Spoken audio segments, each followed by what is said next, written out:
సామెతలు 20వ అధ్యాయం 24 వరకు ధ్యానించుకున్నాం. మనం 24లో ఏం చూసాం? ఒకని నడతలు యెహోవా వశము, తనకు సంభవింపబోనది ఒకడు ఎట్లు తెలుసుకొనగలడు అని అంటున్నారు. అవునా? ఒకరి నడతలంట ఎవరి వశం అంట? యెహోవా వశము. అవునా? కాబట్టి ఏదైనా దేవుని చిత్తం అయితే నేను ఇలా చేస్తాను, దేవుని చిత్తం అయితే అలా చేస్తానని చెప్పి మనం చెప్పేవారం ఉండాలి తప్ప నేను ఇలా చేస్తా అలా చేస్తా అనేది మనం చెప్పకూడదు అనమాట. ఎందుకంటే ఏది కూడా మన సొంతగా మనం ఎటు వెళ్ళాలి అనేది మనం కూడా ఏమీ చేయలేము. వాక్యానుసారం ఉండటం, ఒక మనిషి ఉండాల్సిన రీతిగా ఉండటము అని అంటే ప్రతి మాట, ప్రతి ప్రవర్తన, ప్రతి నిర్ణయం ఎవరు అందించాలంట? దేవుడు అందించాలి. ఒక్కొక్క నిర్ణయాన్ని బట్టి ఒక్కొక్క మార్గం మారిపోతూ ఉండిద్ది. అవునా కదా? కాబట్టి మనం ఏం చేస్తాం? ఇలా చేస్తే బాగుండిద్దేమో, లేకపోతే అలా చేద్దామా, లేకపోతే ఇట్లా మాట్లాడితే బాగుండిద్ది అనుకుంటా, లేకపోతే ఇలా మాట్లాడదామా అని అనుకుంటాం. మన దగ్గర రకరకాల ఆలోచనలు ఉంటాయి. కాకపోతే మన హృదయంలో వాక్యమైన దేవుడు ఉన్నప్పుడు ఏమైంది? మాట్లాడాల్సింది మాత్రమే మనం మాట్లాడాలంటే దాంట్లో నుంచి ఆ మాటను పలికించాల్సింది ఎవరు? హృదయంలో ఉండే వాక్యమై ఉన్న దేవుడే దాన్ని పలికించాలన్నమాట. మనం కూడా ఇలా చేద్దామా అలా చేద్దామా అని చెప్పి ఇలా ప్రవర్తిద్దాం అలా ప్రవర్తిద్దామని ఉండిద్ది మనకి. కానీ అటన్నిటిలో నుంచి, అనేక ఆలోచనలో నుంచి ప్రవర్తించాల్సిన రీతికి మాత్రమే మనం ప్రవర్తించాలంటే ఆ ప్రవర్తన ఎవరు నడిపించాలి? మనలో నుంచి వాక్యమై ఉన్న దేవుడే మన నుంచి నడిపించాలి. కాబట్టి ప్రతి ఒక్కరే ఏంటంట? ఒకరి నడతలంట ఎవరి వశం? యెహోవా వశం. మన ఆలోచన ప్రకారంగా, మన ఉద్దేశాల ప్రకారంగా ఎప్పుడు మనం నడిచేవారంగా ఉండకూడదు అనమాట. ప్రతి విషయంలో కూడా దేవుడు నడిపింపు ప్రకారంగా మాత్రమే మనం నడిచేవారంగా ఉండాలి. కాబట్టి ఏమంటారు తర్వాత? తనకు సంభవింపబోవున్నది ఒకడు ఎట్లు తెలుసుకోగలడు. ఏమైతే మనం చెప్తామా? చెప్పలేము అది. అవునా కదా? ప్రతి పరిస్థితిలో కూడా దేవుడు నడిపింపు ప్రకారంగా మాత్రమే మనం నడవాలన్నమాట. ఆయన ఏ మాట పలికిస్తాడు, ఎలాగా ప్రవర్తింపజేస్తాడు మనకు తెలియదు. కాబట్టి మనం ఇష్టపడాల్సిందైతే ప్రభువా నీ చిత్త ప్రకారంగా మాత్రమే మేము మాట్లాడాలి, నీ చిత్త ప్రకారంగా మాత్రమే మేము ప్రవర్తించాలని చెప్పి మనం కోరుకునే వారంగా ఉండాలి. మా పట్ల నీ ఉద్దేశం ఏదైతే ఉందో దాని కొరకు మాత్రమే మేము జీవించాలి అనే ఆశ కలిగి మన జీవితం మీద అధికారం ఆయనకి ఇస్తే తప్పకుండా ఆయన చిత్తానుసారంగా మనల్ని నడిపిస్తాడు అనమాట. 25వ వచనం. వివేచింపక ప్రతిష్ఠితమని చెప్పుటయు. ఫస్ట్ ఏంటంటే ఫస్ట్ పదం వివేచింపక అంటే వాక్యం ఏం చెప్తుంది? చూడాలండి అందరూ. వాక్యం ఏం చెప్తుంది? వివేకము కలిగి ఉండాలి. ప్రతి మనిషి కూడా ఆ జ్ఞానము, వివేకము, ఏ జ్ఞానం? దేవుడి జ్ఞానం అన్నమాట. అవునా? యేసుక్రీస్తు వారి లోకాన్ని ఎలా జయించాడు? తండ్రి ఆత్మ దగ్గర నుంచి అంతా జ్ఞానాన్ని, వివేకమును, ఆలోచనని, బలాన్ని, తెలివిని, తండ్రి యందు భయభక్తుల్ని కలిగి ఈ లోకాన్ని జయించినట్టుగా మనం చూస్తున్నాం అన్నమాట. వివేచింపక అని అంటున్నాడు. అంటే హృదయంలో వాక్యం లేని వాళ్ళు, వివేకం లేని వాళ్ళు, జ్ఞానం లేని వాళ్ళు అన్నమాట. అలా ఉండేవాళ్ళు, వివేకం లేని వాళ్ళు ఏం చేస్తారంట? వివేచింపక ప్రతిష్ఠితమని చెప్పుటయు, నొక్కుకొనిన తరువాత దానిని గూర్చి విచారించుటయు ఒకనికి ఉరియగును. ఒకనికి ఏమైద్దంట? ఉరేవుద్దంట. ఉరేవటం అంటే ఏంటి? ప్రమోషనా? మరణానికి గురైపోతారు అన్నమాట. ఇంకా అవునా? ఎప్పుడు వివేచింపక, ఆలోచన చేసుకోకుండా, జ్ఞానం కలిగి ఆలోచన చేసుకోకుండా, ఆ వివేకం లేకుండా అంట ఏం చేస్తారంట? ప్రతిష్ఠించుకోవటం, తొందరపడి. ఇక్కడ ఏమన్నారు? It is a trap to dedicate something rashly అని అన్నాడు. అంటే తొందరపాటు నిర్ణయం. అవునా? మనోళ్ళు ఏం చేస్తారు? జనవరి 31వ తారీఖున, డిసెంబర్ 31వ తారీఖున ఎమ్మటే ఏం ఆలోచించుకోకుండా, ఏం లేదు, చర్చిలో కూర్చొని ఉంటారు. ఆ పక్కన ఎవరు ఇది చూడాలండి, ధ్యాస ఇక్కడ పెట్టాలి, ఎక్కడెక్కడో ధ్యాస పెట్టి ఆలోచన ఎక్కడో పెట్టుకుంటున్నారు. వాక్యం సగం అయిపోయిన తర్వాత లైన్లోకి వస్తారు మళ్ళీ. అర్థమవుతుందా? వాళ్ళ ఇంటి దగ్గర ఏమి ఓ తీర్మానం తీసుకుందామని కానీ, దానికి సిద్ధపాటు అయ్యింది కానీ, దాని ముందు నుంచే దేవుడి పాదాల చెంత ఆ విషయాన్ని పెట్టడం కానీ ఇదేమీ ఉండదు. వాళ్ళు వచ్చి కూర్చుంటారు. డిసెంబర్ 31వ తారీఖున 12 దాటిపోతూ ఉండిద్ది. అప్పుడు పక్కన వాళ్ళు ఎవరో సిద్ధపాటు కలిగి ఉండి ఆ రకంగా దేవుడి పాదాల చెంత ఎప్పటి నుంచో ఒక విషయాన్ని సరి చేసుకునే విషయాన్ని బట్టి తీర్మానం తీసుకుందామని చెప్పి ఆలోచన చేసుకుని సిద్ధపాటు అయ్యి వస్తూ ఉంటారు. ఆ పక్కన ఆయన తీర్మానం తీసుకొని మనల్ని అడుగుతాడు, ఏం తీర్మానం తీసుకున్నావు నూతన సంవత్సరంలో అని అంటాడు. ఏం చేస్తాడు, అయ్యా అందరు తీర్మానాలు తీసుకోవాలనుకుంటా, మనం ఏం తీసుకోకపోతే పెద్ద భక్తులం కాదనుకుంటారని చెప్పి వాళ్ళని చూసి వీళ్ళని చూసి ఇటు పక్కన నువ్వేమో తీర్మానం తీసుకున్నావు అంటే, నేను కూడా తీర్మానం తీసుకున్నాను, ఇవాటి నుంచి పెందరకాయలు వేసి ప్రార్థన చేసుకుందాం అనుకుంటున్నా, ఇవాటి నుంచి రెగ్యులర్గా వాక్యం చదువుదాం అనుకుంటున్నా, లేదా ఇవాటి నుంచి ఏదన్నా సీరియల్ చూసే వల్ల అబద్ధాలు ఆడేవాళ్ళు ఇట్లాంటి ఎవరన్నా ఉంటే అవి చేయకూడదని చెప్పి నేను తీర్మానం తీసుకుంటున్నాను అనుకుంటే, వీళ్ళు కూడా ఏం చేస్తారు, ఆలోచించకుండా ఆలోచించకుండా వివేకం లేకుండా ఏం చేస్తారంట, తీర్మానం తీసుకుంటారు.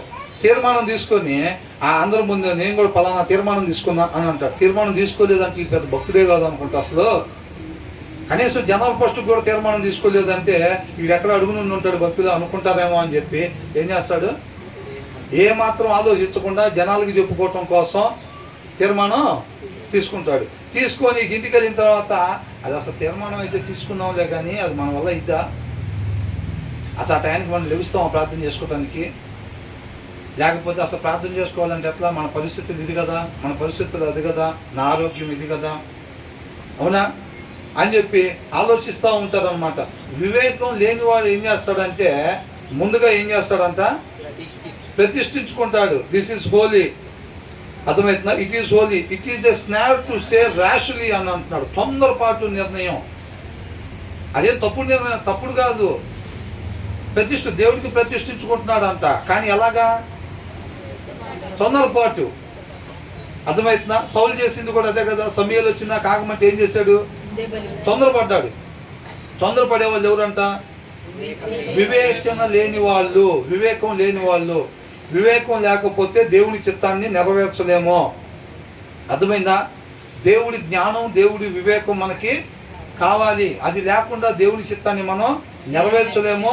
అది మన వాక్యం చదువుతూ ఉంటే దాంట్లో నుంచి వచ్చింది, ఆయన నోట నుంచి వచ్చింది అనమాట జ్ఞానం. కాబట్టి ఆయన నోట నుంచి వచ్చింది వాక్యం, అవునా. ఇదంతా ఏంటి, మనం ధ్యానించుకునేది ఎవరి మాటలు, దేవుడి మాటలు, ఆయన పలికిన మాటలు. దాంట్లో నుంచి మనకి జ్ఞాన వివేకాలు వస్తాయి అన్నమాట. వాక్యం బాగా చదువుతూ ఉంటే ఆ జ్ఞానము వివేకం మనకి వస్తాయి.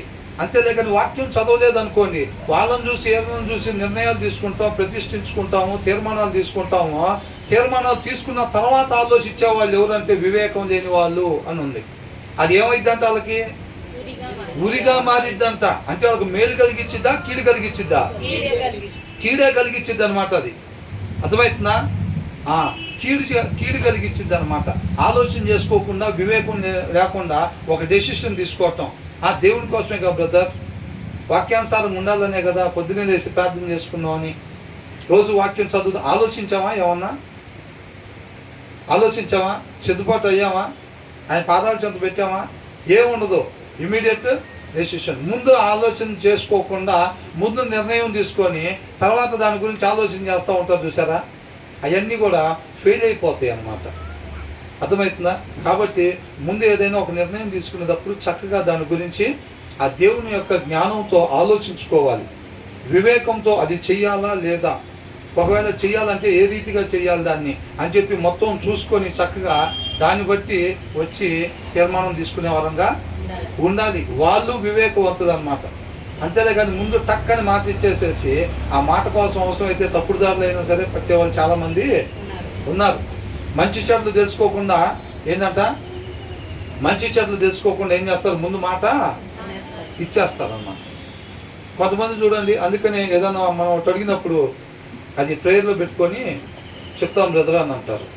అది చేయాల్సిన విధానం అన్నమాట. చూడండి, మనం ఏదన్నా ఒకటి అడిగినప్పుడు ఏం చెప్తారు వాళ్ళు, బ్రదర్ ఇట్లా అనిపిస్తుంది బ్రదర్, మరి దానికి ఏంటి బ్రదర్ అంటే ఏమంటారు, అన్న నేను ప్రేయర్లో పెట్టుకొని చెప్తాను అన్న నేను ఒకసారి ఏ విషయం అని అంటారు. అవునా, ప్రేయర్లో పెట్టుకొని దేవుడి పాదాల చెంత పెట్టి విషయం ఏంటో కనుక్కొని ఆ జ్ఞాన వివేకంతో తెలుసుకొని దాని ప్రకారంగా మన అవతల వాళ్ళకి చెప్పే వారంగా ఉండాలి. అంతే తప్ప తొందరపడి టక్కని ఏదో ఒకటి మనం చెప్పకూడదు. చెప్పగానే వాళ్ళు దాన్ని ఏం చేస్తారు, ఇమీడియట్గా ఇంప్లిమెంట్ చేసేస్తారు వాళ్ళు దాన్ని. అది ఒకవేళ దేవుడి చిత్తం కాకపోతే, అవునా. కాబట్టి ఇక్కడ ఏంటంటే వివేకం లేకపోవటం. దేవుడికి ప్రతిష్ఠించుకోవటం అనేది తప్పని నేను అంటలేదు, తీర్మానాలు తీసుకోవటం తప్పని చెప్పట్లేదు వాక్యం కూడా. వివేచన లేకపోవటం తోటి తొందరపాటు నిర్ణయాలు అవి వాళ్ళకి ఉరిగా మారుతాయి. ఆ ఉరి రావటానికి కారణం ఎవరు? వాళ్ళు ఊరేసారండి, వీళ్ళు పగబట్టారండి అనేది కాదు. ఈయనకంతటికి ఈయనే తెచ్చుకున్నాడు దాన్ని. అవునా కదా? మనం ఏమనుకున్నాం? దేవుని చిత్తం కానిది మనం కానీ చేసామనుకోండి, దానికి సంబంధించి మనమే అనుభవించాల్సి ఉండిద్ది అనమాట. అదే చెప్తున్నాడు. వివేకం కలిగి ఉండాలి. వివేకం లేకపోతే మనకే తెలియకుండా తొందరపాటు నిర్ణయాలు తీసుకుంటాము. హృదయంలో వాక్యం లేకపోతే మాత్రం ఆ ఆలోచనలో నుంచి ఒక ఆలోచన మనమే సెలెక్ట్ చేసుకుంటాం. హృదయంలో వాక్యం లేకపోతే ఏమైద్దాం చేసి మనమే. హృదయంలో వాక్యం లేదు కాబట్టి, వాక్యం అయిన దేవుడు ఆ ఆలోచనను మనకు అందించడు కాబట్టి ఏం చేస్తాం అంటే మనకున్న అనేక ఆలోచనలో నుంచి మనమే ఒక ఆలోచన తీసుకొని ఇంప్లిమెంట్ చేస్తాం. మన ఆలోచన కరెక్ట్ అయిద్దా? అవ్వదు. కాబట్టి ప్రతి ఒక్కళ్ళ నడవడిక అంతా ఎవరు వశం అంట? యెహోవా వశము. మనిషి నడవాల్సిన విధానం ప్రతి విషయం కూడా దేవుడు నడిపింపు ప్రకారంగానే వెళ్ళాలి. దేవుడు నడిపింపు ప్రకారం వెళ్ళాలంటే ముందు ఆ దేవుడు మన హృదయంలో ఉండాలా లేదా? ఆ హృదయంలో దేవుడు ఉండాలి. వాక్యమై ఉన్న దేవుడు మన హృదయంలో ఉంటే అప్పుడు ఆయన మనల్ని ప్రతి సమయంలో నడిపిస్తూ ఉంటాడు. తొందరపాటు నిర్ణయాలు తీసుకోకుండా ఉంటాము. హృదయంలో వాక్యమై ఉన్న దేవుడు లేకపోతే మనకే తెలియకుండా తొందరపాటు నిర్ణయాలు తీసుకుంటాము. అర్థమవుతుందండి? నేను చర్చికి వెళ్తాను కదా, నేను ఎప్పుడో బాప్తీసం తీసుకున్నా కదా, నేను కూడా తొందరపాటు నిర్ణయాలు తీసుకుంటానా అంటే నువ్వు కాదు, ఎవరైనా సరే. ఎవరైనా, అవునా? ఎవరైనా సరే హృదయంలో వాక్యం లేకపోతే గనక తీసుకునే నిర్ణయాలు ఎలా ఉంటాయంట? తప్పుడు నిర్ణయాలు, తొందరపాటు నిర్ణయాలుగానే ఉంటాయి. దాన్ని జ్ఞాపకం పెట్టుకోవాలండి. మేము చర్చికి వెళ్తూ ఉంటాం, నేను తీసుకునే డెసిషన్ రైట్ అయిద్దానంటే కాదు. వాక్యమైన దేవుడు మన హృదయంలో ఉండాలి. వాక్యం ఉండాలి మన హృదయంలో. కాబట్టి వాక్యం చదవాలి. వాక్యం చదవకపోతే నిర్ణయాలు మనమే తీసుకుంటాము. మనమే నిర్ణయం తీసుకుంటే అది ఖచ్చితంగా మనకి ఏమైందంట? ఉరిగా మారిపోయిద్ది అని అంటున్నాడు. అర్థమవుతుందండి? It is a trap to dedicate something rashly అని అంటున్నాడు. హృదయంలో వాక్యం లేకుండా మనం డెడికేట్ చేసుకునేది ఏమైందంట? అది వల లాంటిదంట. స్నార్ అని రాశారు. It is a snare to save rashly అని అంటున్నాడు. వల లాంటిది. అర్థమవుతుందండి? హృదయంలో వాక్యం లేకుండా మనం ఒక తీర్మానం తీసుకుంటే, ఒక డెసిషన్ తీసుకుంటే ఏమైందంట? అదే మనకి వలగా మారిపోయిద్ది అనమాట. అదే నేను మంచి నిర్ణయం ప్రార్థన చేసుకుందాం అనుకున్నానే, వాక్యం చదువుకుందాం అనుకుంటున్నానే, లేకపోతే ఇది చేద్దాం అది చేద్దాం అనుకుంటున్నానే, ప్రతి దానికి కూడా ఏదైనా సరే అది మంచిదే కావచ్చు, ఏదైనా దేవుడి దగ్గర విచారణ చేసిన తర్వాతనే మనం చేసుకోవాలి. కాబట్టి ఆ జ్ఞానం, వివేకం కావాలి.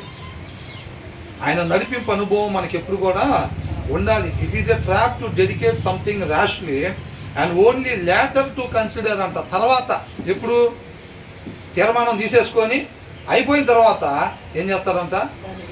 దాని గురించి ముందే అనుకుంటారు, వెళ్ళిపోదాం, పలానా దగ్గరికి వెళ్ళిపోదాం అని చెప్పి, అది వెళ్దాం ఇటు వెళ్దాం అని ముందే డిసైడ్ చేయి, బ్యాగులు చదువుకొని మొత్తం అయిపోయిన తర్వాత ప్రభువా ఇట్లా వెళ్దాం అనుకుంటున్నాము, ఆల్రెడీ బయలుదేరాం కూడా.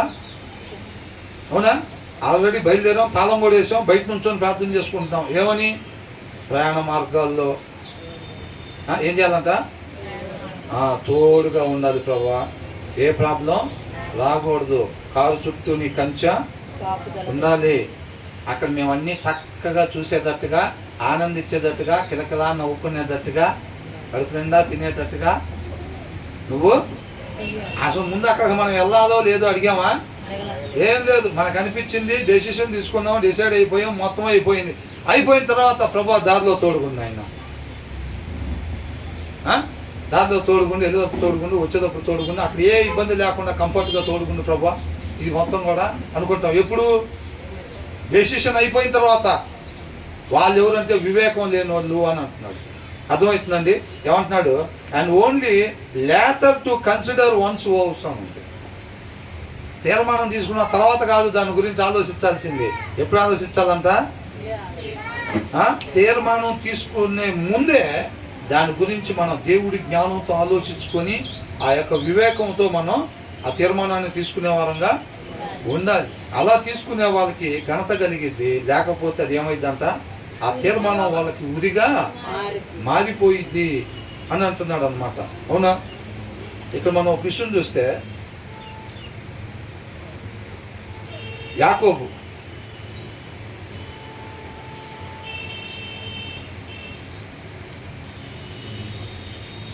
5వ అధ్యాయం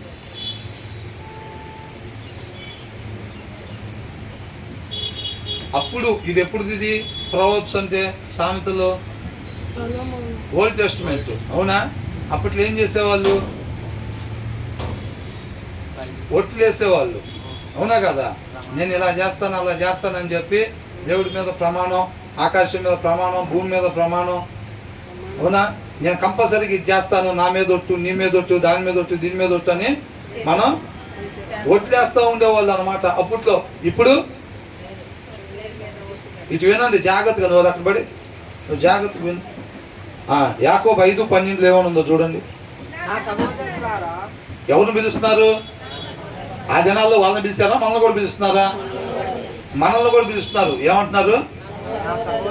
నా సహోదరులారా, ముఖ్యమైన సంగతి ఏదనగా ఆకాశము తోడని గాని భూమి తోడని గాని మరి దేని తోడని గాని ఒట్టు పెట్టుకొనక. ఒట్టు పెట్టుకోవాలా పెట్టుకోకూడదా? దేంట్లోది? ఓల్డ్ టెస్టిమెంటా న్యూ టెస్టిమెంటా? న్యూ టెస్టిమెంట్ లో చెప్తున్నది ఒట్టులు పెట్టకూడదు. మీరు తీర్పు పాలు కాకుండానట్లు. ఏంటంట? మీరు తీర్పు జడ్జిమెంట్ కు గురి కాకుండా. అర్థమవుతుందా? నేను పలానా చేస్తాను, దేవా నీకు పలానాది ఇస్తానని చెప్పి మనం ఈగిపోతే ఏమైంది? జడ్జిమెంట్ గురి అవుతామా లేదా? దేవుడు ఏమన్నా అడిగాడా మనం అది తీసుకోమని, తీర్మానం తీసుకోమని? మనమే అంటాం, ప్రభావం రేపు వచ్చేటప్పుడు 2 బస్తాలు బియ్యం తెస్తామని చెప్తాం అనుకోని మనం తేకుండా తిరుగుతున్నాం అనుకోండి, ఏమైంది? అప్పుడు అడుగుతాడు దేవుడు దాని గురించి లెక్క. ఎప్పుడు? ప్రభా 2 బస్తాలు బియ్యం తీసుకొచ్చి నీకు ఇస్తా రేపు వచ్చే వారం అని అనుకున్నారు అనుకో. అనుకున్న తర్వాత నువ్వు ఇవ్వకపోతే లెక్క అడుగుతాడు దాని గురించి. నువ్వు అడుకోకపోతే దేవుడు ఏమో అడగడు నీ గురించి. అవునా కదా? జ్ఞానం వివేకం కలిగి మన దగ్గర పంట వచ్చింది, ఉన్నాయి, ఇప్పుడు ఇట్లాగా ఆయన ఆత్మ నడిపింపు ప్రకారంగా ఇవ్వమని మన ప్రేరేపణ వస్తుంటే మనం ఖచ్చితంగా మనం దాని ప్రకారంగా ఆ వివేకంతో మనం తీర్మానం తీసుకొని వచ్చి ఇచ్చేవారంగా ఉంటాం. ఇంకా పంట వచ్చింది లేదు, అది ఏం లేదు, అప్పుడే మనం ఏదో అని అనుకుంటే దాని ప్రకారంగా తర్వాత మనం ఏమవుతాం? వివేకం లేకుండా, ఆలోచన లేకుండా నిర్ణయాలు తీసుకున్నాం అనుకోండి, అవి మనం చేయలేని పరిస్థితి ఉంటుంది అనమాట. తర్వాత వర్షం వచ్చిందో లేదో మనకు తెలుసా?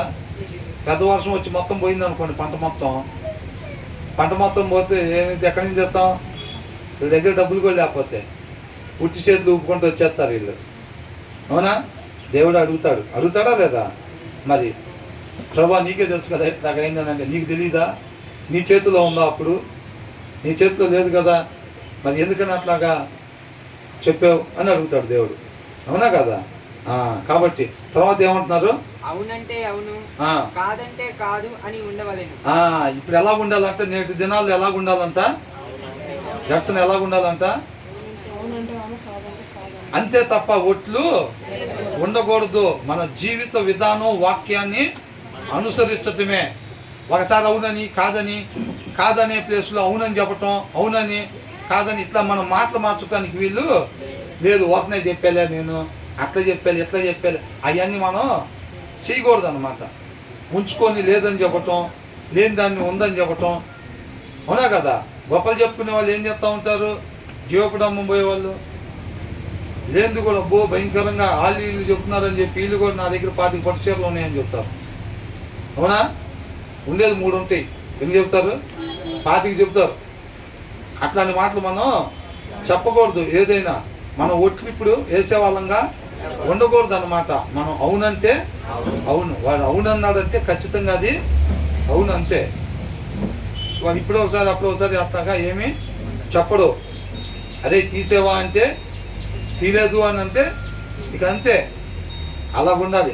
పరిస్థితులను బట్టి మార్చేసే వాళ్ళంగా ఉండకూడదు అనమాట మనం. అర్థమవుతుందండి?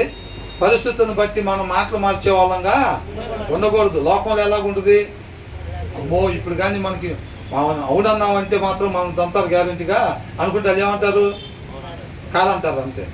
కాదని తర్వాత నిదానంగా పరిస్థితి చూసి చెబుదాం అనే విషయం అని అనుకుంటారు. అవన్నీ పనిచేస్తాయా? నువ్వు ఎప్పుడైతే న్యాయం తప్పావో అప్పుడే ఏమైందంట, అవును చేసిన దాన్ని అవునని ఒప్పుకోకుండా నువ్వు ఎప్పుడైతే కాదని చెప్పి తర్వాత పరిస్థితిని బట్టి తెలియపరుద్దాంలే అనుకొని కాదని అబద్ధం ఆడతాం కదా. కాదని అబద్ధం ఆడంగానే దేవుడు మనకు ఆపోజిట్గా ఉంటాడు. ఇంకా అర్థమవుతుందా? ఖచ్చితంగా దాన్ని మనం అనుభవించాల్సి ఉంటుంది అనమాట. తర్వాత మన జ్ఞానాన్ని బట్టి వివరంగా చెప్పి దాన్ని సర్దుమణికి చేద్దాం, ప్రస్తుతానికి అయితే అబద్ధం ఆడేద్దాం అని అనుకుంటే మనం అనుకునేటట్టు తర్వాత ఉండదు.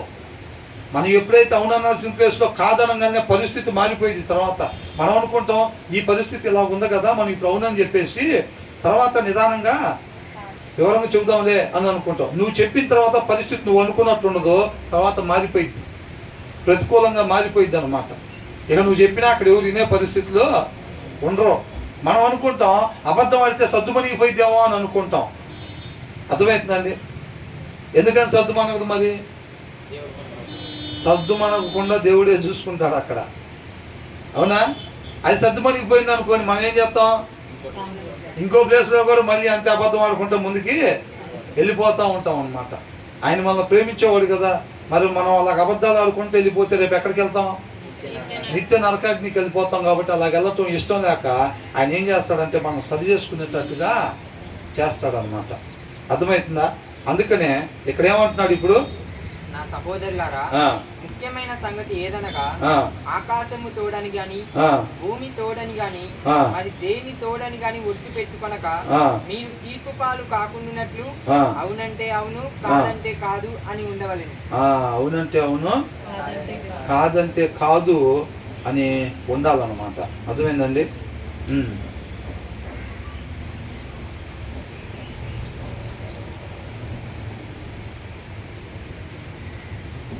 అంటే దీన్ని బట్టి ఈ వచనం బట్టి మనకి ఏమర్థం అవుతుంది? ఒట్లు పెట్టకూడదు. ఇక్కడ మెయిన్ వివేచన లేకుండా ఉండకూడదు. వివేచన లేకపోతే ఏం చేస్తారంట? తప్పుడు నిర్ణయాలు తీసుకుంటారు అన్నమాట. వివేచన లేకపోతే. వివేచన ఎక్కడి నుంచి వచ్చిందంట? మరి దేవుని వాక్యం నుంచి వచ్చింది వివేకం. కాబట్టి ఎనీ టైం కూడా మనం ఆ వివేకం కలిగే జీవించాలి. తర్వాత వచ్చిన ఏమనుంది? ఏ రాజు అంట? అయ్యి అండర్లైన్ చేసుకోవాల్సి. మనం ఏదో చదువుకుంటా వెళ్ళిపోవటం కాదు. ఇందాకేమన్నాం? వివేచన లేకుండా తొందరపడటం. అర్థమవుతుందండి? వివేచన లేకుండా తొందరపాటు నిర్ణయాలు తీసుకోవటం అని ఉంది. తొందరపాటు నిర్ణయం ఎందుకు తీసుకున్నాడు? వివేకం లేకపోవటం వలన. అంటే మనం అక్కడ అండర్లైన్ చేసుకోవాల్సిన వర్డ్ ఏంటంటే వివేకం లేకపోవటం వలన. మనం అలా ఉండకూడదు. ఆ వివేకం లేకపోతే మనం కూడా తొందరపాటు నిర్ణయాలు తీసుకున్నాము, మనకే తెలీదు. అర్థమవుతుందండి? ఇప్పుడు దావీదుని కోట మీద ఉండి సగం తప్పు చేసిన తర్వాత ఇప్పుడు ఆమెను పిలిచి లేకపోతే మర్డర్ చేయటానికి లెటర్ పంపించేటప్పుడు తప్పు చేస్తున్నావు అని అంటే ఏమంటాడు?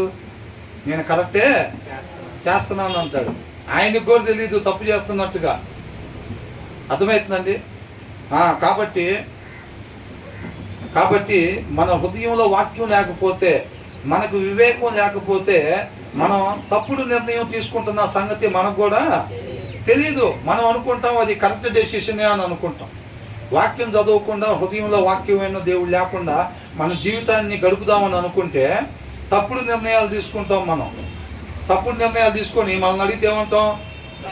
కరెక్ట్ డెసిషనే, ఈ టైంలో అట్లా చేస్తేనే మంచిదని అనుకుంటాం. అవునా? హృదయంలో వాక్యమైన దేవుడు లేడు కాబట్టి ఆ డెసిషన్ ఎవరు తీసుకున్నారు? ఉన్న అనేక ఆలోచనల నుంచి ఒక ఆలోచన మనమే పిక్ చేసుకున్నాం. అదేమైందంటే రేపు మనకి ఊరిగా మారిద్ది అని అంటున్నాడు. కాబట్టి వివేకం లేకపోవటం వలన తొందరపాటు నిర్ణయాలు తీసుకుంటాము. ఇది హోలీ, ఇట్ ఈస్ హోలీ అని అంటున్నాడు. దేవుడికే ప్రతిష్ఠించుకుంటాం. మనం తీసుకునే తీర్మానాలు ఎలాగుంటాయి? మనం తీసుకునే తీర్మానాలు ఈ ఏదైతే ఉందో మన ఆత్మీయత గురించే తీసుకోవచ్చు కాక తీర్మానం. కాకపోతే జ్ఞానం వివేకాలు లేకుండా తీసుకుంటే మాత్రం తీర్మానాలు ఏమైందంట? అవి ఉదిగా మారుతాయి. ఏదైనా కానీ ఇదేం తప్పుడు నిర్ణయాలు కాదు తీసుకుంది. రేపు నుంచి మందు తాగుదాం, రేపు నుంచి సిగరెట్లు తాగుదాం, ఇలాంటి తీర్మానాలు కాదు ఇదేం తీసుకుంది. అక్కడ ఏమని రాశారు? It is a snap to say rashly it is holy. ఇది ప్రతిష్ఠితము అని చెప్పి వివేకం లేకుండా నిర్ణయం తీసుకున్నారు అన్నమాట. అర్థమవుతుందా?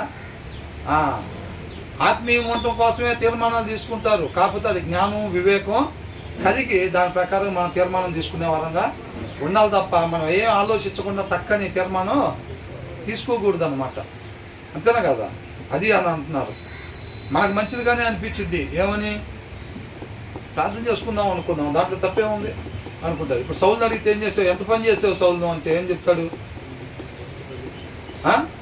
దాసి ఏమని చెప్తాడు? సౌలుని అడిగితే ఎంత పని చేసావు సౌలు అని అంటే నేనేం చేశాను, దేవుడికి బలి అర్పించా, అంతేగా. దేవుడికి బలి అర్పించడం తప్ప మోసే ధర్మశాస్త్రంలో ఉందిగా, అవునా? ధర్మశాస్త్రంలో ఉంది కదా అని అంటారు. మరి అప్పుడు ఏం చెప్తాడు? ఆలోచన లేకుండా వివేకం లేకుండా బలిని అర్పించాడు. బలి అర్పించడం తప్పు కాదు, తొందరపాటు నిర్ణయం అన్నమాట. అక్కడ ఆ ప్లేస్లో ఏం చేయాలి? వివేకం అంటే ఏంటి? ఆ ప్లేస్లో ఏం చేయాలి? వెయిట్ చేయాలి. సమయాలు వచ్చిందాక వెయిట్ చేయాలి. తను వెయిట్ చేయకుండా ఏం చేశాడు? బలిని ఎందుకని అర్పించాడు? వివేకం లేకపోవటం వలన. ఆయన అడిగితే ఏమంటాడు? దేవుడు బలి అర్పించడం తప్పేందుకైంది అని అంటాడు. అది మనం కూడా ఆ పదం వరకే చూస్తే ఏమనుకుంటాం? దేవుడికి బలి అర్పిస్తే తప్పే ఉంది అని అనుకుంటాం. ఏ టైంలో ఏం చేయాలి, అవునా? అది మన ఆత్మీయ జీవితంలో కూడా మనకు కూడా ఎలా కనిపించింది అంటే అది మనకి అది ఏం తప్పే ఉంది, ప్రార్థన చేసుకోవటం అంటమేగా, వాక్యం చదువుకోవటం అనే కదా అనింది, లేదా పాటల గురించే కదా, ప్రార్థన గురించే కదా అని అనుకుంటాం. కానీ ప్రతి దానికి కూడా దేవుడు నడిపింపు ప్రకారంగానే వెళ్ళాలి. అది పరిచర్య కావచ్చు, ఏదైనా కావచ్చు. గబగబా రాత్రి కలిసి అక్కడ ఎదురు చర్చి కట్టేసి అక్కడ వర్షిప్ స్టార్ట్ చేయాలి అనే మన తొందరపాటు నిర్ణయాలు ఉండకూడదు. నీకు ఒకవేళ అట్లా అనిపిస్తుంటే కనుక అది దేవుడి పాదాల చెంత పెట్టి మనం ఆయన తీర్మానం గురించి వెయిట్ చేయాలి, విచారణ చేయాలి ఆయన దగ్గర. ఆ జ్ఞాన వివేకంతో దాన్ని దేవుడి దగ్గర నుంచి కన్ఫర్మేషన్ తీసుకొని దాని ప్రకారంగానే ఆయన నడిపింపు ప్రకారంగానే మనకి ముందుకు పోవాలి తప్ప మనం ఏమాత్రం తొందరపాటు నిర్ణయాలు తీసుకునే వాళ్ళంగా ఉండకూడదు. వాళ్ళు పాడుతున్నారని మనం పాడతాం, వాళ్ళు ప్రార్థన చేస్తున్నారని మనం ప్రార్థన చేయటం, వాళ్ళు వాక్యం చెబుతున్నారని మనం చెబుదాం అనుకోవటం. అర్థమవుతుందండి? అలాంటి నిర్ణయాలు వాళ్ళు ఏదో చేస్తున్నారని చెప్పి గబగబా మనం కూడా చేయాలని చెప్పి అలాంటి తొందరపాటు నిర్ణయాలు తీసుకోకూడదు. ఏముందండి, మేము కూడా వాక్యం చెబుదామనే అనుకుంటుంది. గలత్మని వెళ్ళిపోయి ఇంకో దగ్గర చర్చి పెట్టి ఏందంట వాక్యం చెప్పటాకే కదండి మేము పెట్టింది. వాక్యం చెప్పడం తప్ప? వాక్యం చెప్పటానికి పెట్టావా, లేకపోతే నువ్వు పాటలు పాడటానికి పెట్టావా, ఇంకో దానికి పెట్టావా? కాదు. ఆయన చిత్తమా కాదా అది? ఆయన నడిపింపా కాదా అది? ఆయన నడిపించినప్పుడు వెళ్ళాలి కానీ అక్కడికి ఆయన నడిపించకుండా మనం తొందరపడి పరిగెత్తే వాళ్ళని ఎప్పుడు కూడా ఉండకూడదు. ఏ విషయంలో అయినా అది మంచి విషయంగానే కావచ్చు, మంచి విషయమే కావచ్చు, ఆయన పాదాల చెంత పెట్టిన తర్వాతే దాని నుంచి మనం ఆయన నడిపింపు ప్రకారంగా మనం ముందుకెళ్ళే వాళ్ళంగా ఉండాలి. ఇది చూడండి. తర్వాత ఇప్పుడు ఏంటంటే 26వ వచనంలో ఏముంది? జ్ఞానము గల రాజు. ఏ రాజు అంట? జ్ఞానము కలిగిన రాజు. ప్రతి రాజు కాదండి, ప్రతి రాజు కాదు, ప్రతి మనిషి కాదు. జ్ఞానము కలిగిన రాజు ఉంటారా లేదా? జ్ఞానం లేకుండా రాజు కూడా ఉంటాడా లేదా? జ్ఞానం లేకుండా రాజు కూర్చొని ఉంటే ఏమైంది? ఇప్పుడు ఫర్ ఎగ్జాంపుల్ సొలొమోనుకి ఆ టైంలో జ్ఞానం లేదనుకుందాం, దేవుడు మాటను పెద్ద పరిగణలో తీసుకోవడం అనుకుందాం, జ్ఞానం లేదనుకుందాం. జ్ఞానం లేకపోతే వాళ్ళిద్దరూ నా పిల్లోడు అంటే నా పిల్లోడు అని అంటుంటే దాన్ని తీర్పు ఎట్లా తీరుస్తాడు? జ్ఞానం లేకుండా తొందరపాటు చేయ. ఎవరైతే ఓవర్ యాక్టింగ్ చేస్తారు చూసారా, అయ్యా నాదేనయ్యా, నీ కాళ్ళు మొక్కుతానయ్యా, నా పిల్లనేనయ్యా, వేరే వాళ్ళకి బాగా ప్రభువా అవసరమైతే బతుంటానయ్యా, వారం రోజులు ఓవర్ యాక్టింగ్ చేస్తారు. ఓవర్ యాక్టింగ్కి ఏం చేస్తాడు? ఈయన జ్ఞానం లేదు కాబట్టి. జ్ఞానం లేకపోతే ఓవర్ యాక్టింగ్ చేసే వాళ్ళని చూసి ఏమో సరే జ్ఞానం అవట్లేదు, ఆమె బ్రహ్మాండం కింద పడి డుల్లాడుతుందని చెప్పి వాళ్ళ పిల్లోడే అయి ఉంటాడని చెప్పి ఏం చేస్తారు? పిల్లోడు వీళ్ళ పిల్లోడే ఏమకి ఇచ్చి పంపించండి అంటారు. ఆమె లోపల కుమిలిపోయి ఏడ్చేది ఈయన కనపడిద్దా? జ్ఞానం లేకపోతే ఆ ఇన్సైట్ ఎదుటి వారి యొక్క హృదయంలో ఉండే ఆ లోతైన భావాలని పసిగట్టలేము. వివేకం లేకపోతే పోయినసారి ధ్యానించుకున్నాంగా అంత ముందు వచ్చిన వాళ్ళు. మనలో వివేకం ఉంటేనంట ఎదుటి వారిలో ఏంటో అట్లా ఉన్నావు అని అంటే ఏంటి అది బాగానే ఉందని ఏముంది అని అంటారు. మనలో వివేకం లేకపోతే వాళ్ళు చెప్పిన దాన్నే తీసుకుంటాం. మనలో వివేకం ఉందనుకో లేదు నువ్వు దేని గురించి ఆలోచిస్తున్నావు, ఏంటో చెప్పు పరిస్థితి అని అడుగుతారు. వివేకం ఉండాలి. ఆ వివేకం లేకపోతే పర్వాలేదా, బాగానే ఉన్నారు అట్లయితే అని అనుకుంటారు, వెళ్ళిపోతారు. వాస్తవానికి వాళ్ళకి ఇంట్లో ఏదో పెద్ద సమస్య ఉంటుంది. అర్థమైందా? అది మనకు తెలియాలంటే మనలో వివేకం ఉండాలన్నమాట. వివేకం ఉంటే ఎదుటివారి హృదయంలో లోతైన భావాల్ని మనం తెలుసుకుని వాటికి కావాల్సిన మనం మాటలో చెప్పగలిగేవారుగా, చేసే సహాయం మనం చేయగలిగేవారుగా ఉంటామన్నమాట. అర్థమవుతుందండి? కాబట్టి జ్ఞానం లేని రాజు ఉన్నాడు అనుకోండి, ఏమైంది? ఆ కంటి ముందు ఏదైతే పరిస్థితి కనపడుతుందో, ఎవరైతే బాగా యాక్టింగ్ చేస్తున్నారో వాళ్ళకి న్యాయం, ఏదే న్యాయం, నీది అన్యాయం అని చెప్పి న్యాయం కలిగిన వాళ్ళకి మనం శిక్ష విధించే పరిస్థితి ఉండిద్ది అనమాట. కాబట్టి ఇక్కడ ఏమని అంటున్నాడు, మనం దీన్ని అండర్లైన్ చేసుకోవాలి. ప్రతి వచనంలో ఏం చెప్తున్నారు, మనం ఏం తెలుసుకోవాలని ఈ వచనం చెప్తున్నారు అనేది మనం చూసుకోవాలి. కాబట్టి జ్ఞానం కలిగిన రాజు ఏంటంట? జ్ఞానము గల రాజు భక్తిహీనులను చెదరగొట్టును. ఏం చేస్తారంట? భక్తిహీనులను చెదరగొడతారు. కొంతమంది మా స్థలం అంటే మా స్థలం అని ఫేక్ తీసుకుని వస్తారు. అవునా? అప్పట్లో కోట్లు గీట్లు ఏముండవు, ప్రతిదీ రాజుగారి దగ్గరికి రావటమే. ఏమండి అది మాదండి, అదండి, ఇదండి అని చెప్పి వస్తూ ఉంటారు అనమాట. ఈయన దగ్గర జ్ఞానం లేదనుకోండి, ఇందాక మనం అనుకున్నట్టుగా ఇది ఈయన జ్ఞానవంతుడు అనుకోండి, దేవుడి జ్ఞానం ఉందనుకోండి, ఈయన ఏం చేస్తాడంట? భక్తిహీనులను చెదరగొట్టును. ఎవడైతే ట్రాప్ వేసుకుని వచ్చాడో, ఎవడైతే మోసం చేసి లాక్కుందామని వచ్చాడో, వాడిని పసిగట్టి, పసిగట్టాలంటే ఏం కావాలి? జ్ఞానం కావాలన్నమాట. దేవుడి జ్ఞానం ఉండాలి. అర్థమవుతుందా? ఆ జ్ఞానాన్ని చూస్తే శాబా దేశప్రాణి ఎక్కడి నుంచో వచ్చిందనమాట. ఆ జ్ఞానంతోనే ఈయన ప్రసంగి గ్రంథం మొత్తం అన్నిటి మీద పరిశోధన చేయగలిగాడు. ఇన్ని సామెతలు రాశాడంటే ఎవరు రాస్తారు? ఒక జీవితం మొత్తంలో ఒక 5 సామెతలు రాయాలంటే సామాన్య విషయం కాదు తెలుసా. గొప్ప గొప్ప జ్ఞానవంతులు అనుకున్న వాళ్ళు కూడా 3 నుంచి 5 సామెతలు కూడా రాయలేరు జీవితం మొత్తంలో. అట్లాంటిది 3000 సామెతలు రాశారనంటే మరి ఏంటి, సామాన్య విషయమా? ఎంత జ్ఞానవంతుడు, అవునా కదా? అది కాబట్టి జ్ఞానం కలిగిన రాజు అయితేనే ఆయన ఏం చేస్తాడంట? చెడుని, భక్తిహీనుని చెదరగొడతాడు అన్నమాట. జ్ఞానం లేకపోతే ఒక్కొక్కసారి న్యాయస్తులకు కూడా అన్యాయం చేసే పరిస్థితి ఉండేది అనమాట. అర్థమవుతుందా? అంటే దీన్ని బట్టి మనం ఏం కలిగి ఉండాలంట? జ్ఞానము కలిగి ఉండాలి. జ్ఞానం లేకపోతే ఒక్కొక్కసారి రైట్ అనిపించాడు. ఎందుకైనా మరి న్యాయం కలిగిన వాళ్ళకి కూడా అన్యాయ తీర్పు ఎందుకు ఇచ్చాడు? ఆయన వాళ్ళ న్యాయమేమో అనుకున్నాడు. ఈయన ఇటు చూడాలని ఏమనుకున్నాడు? ఆ ఓవర్ యాక్టింగ్ చూస్తే ఏమే నిజమైన తల్లేమో అని అనుకున్నాడు ఆయన. అవునా కదా? మనం కూడా ఏమనుకుంటామంటే ఆ దేవుడి జ్ఞానం లేకపోతే, మనకి వాక్యం చదవకపోతే దేవుడి జ్ఞానం రాదు.